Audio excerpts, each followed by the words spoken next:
YouTube, hello, it's your boy the Bad Wolf. Okay, so as promised, this video is about the Snow Beast 36-inch snowblower, which was more of a snow kitten versus a snow beast, because the rubberized belts would always slip off, and the tensioner, even though it was doing its best, we have heavy loads here in good old state of Wisconsin, and it just wasn't doing the job. So after ripping this whole thing apart, which was done basically by removing these 3 bolts on this side, there was a plastic cover guard right here which has been removed, another 3 bolts on the same side identical to these 3. That was pretty much it. The whole thing just comes right apart. Once you do that, you're going to want to remove this bolt here. I suggest getting a big crowbar or a monkey wrench. You attach it here, you pull this off. That's easy, that's self-explanatory, and basically it'll be the same thing. With this is one big main nut on this, the drive axle for the impeller. You pull that off. Then what you're going to want to do, this piece right here, okay, first of all, this piece right here, the drive shaft from out of the motor, I used a grinder and grinded it all the way around so that it would fit this particular sprocket. I got a 3/4 sprocket. I probably should have gone with an inch. That would have been better, because this is an inch right here, so that was a mistake on my part, but worked out. I didn't have to grind off too much. And you want to make sure you get as smooth and as even as possible all the way around. I did the same thing with the inch shaft on the impeller. Didn't have to, but because I got the same sprocket down there, which is 3/4 instead of the inch, that was my only problem in that area. Okay, so once you get that done, you're going to want to buy this is with 11 tooth sprocket, compatible for a 35 chain. This is a 35 chain, and it was 5 feet of it. So you're going to want to do that. I cut it in half. They give you 2 extra master links, so that kind of helped. The only problem I had was just because of the distance, sometimes you can get that little in between where it's hard to adjust once you kind of get everything together. So what I did was I put the tensioner back on. I just have to keep this greased up here and greased and oiled up really nice. But what happens is when this kicks on, and if it happens to be that one of these teeth are just a little off or whatever in its operation, you'll see this buck a little bit just like it does, for a normal chain. So really at the end of the day, there's a tensioner spring way down at the bottom. Once you pull it all apart, you'll see it, which controls this.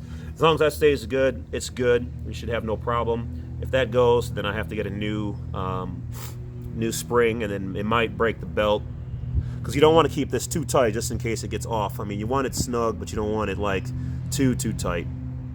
All right, so the bottom one is a 35 what is that? No, it's 11 tooth sprocket up top and a 34 tooth sprocket on the bottom, and that's basically what I did. Just ripped it all apart and grinded them down, put the belts on there.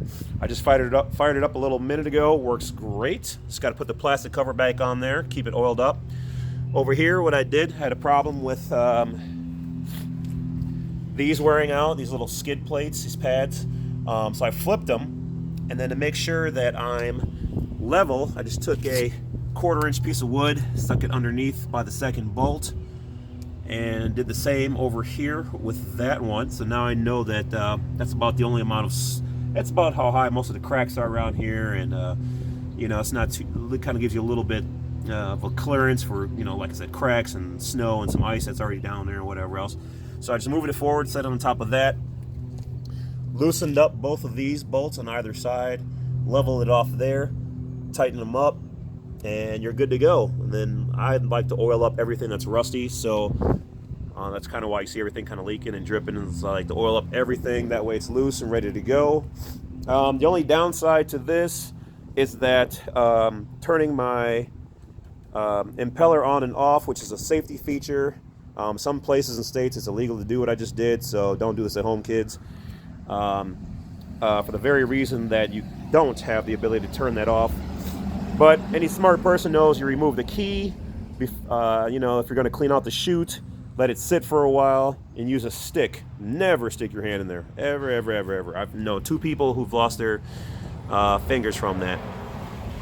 I rarely use the snow cutting guards or whatever else. And with this one, the impeller, everything out, the turn top, oiled that up.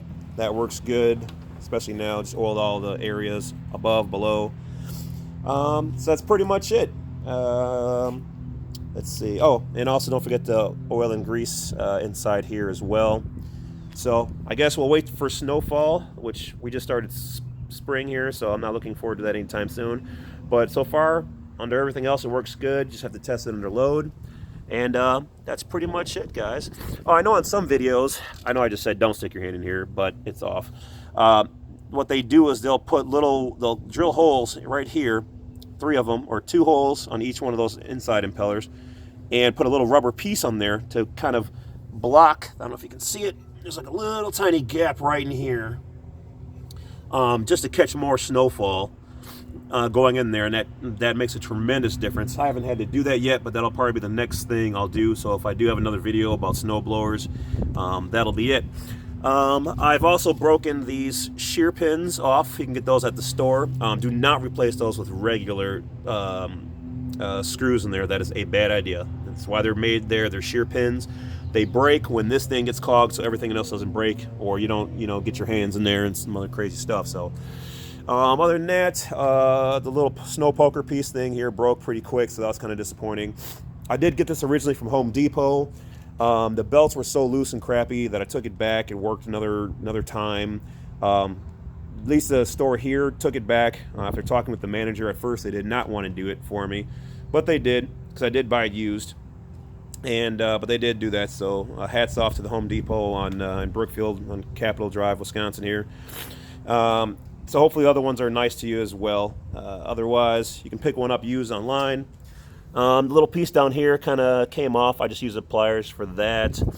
I recommend keeping the primer, this little rubber piece here, oiled up as well.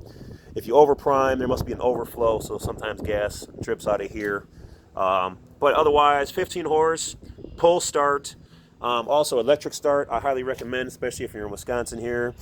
This works great. You just plug it in and then just tap this a couple times after putting it on choke, and you're good to go. So that's about it, guys.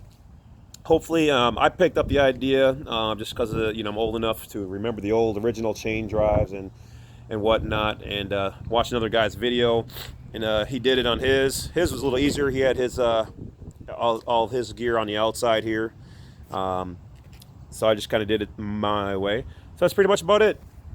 All right. Thanks, guys. Bad Wolf, checking in, checking out. Stay up. Stay woke. Enjoy. And thanks for watching. Don't forget to hit that bell, like, and subscribe. And if you get a free moment, check out my website. Got lots of stuff on there. And that's about it. Bye, guys.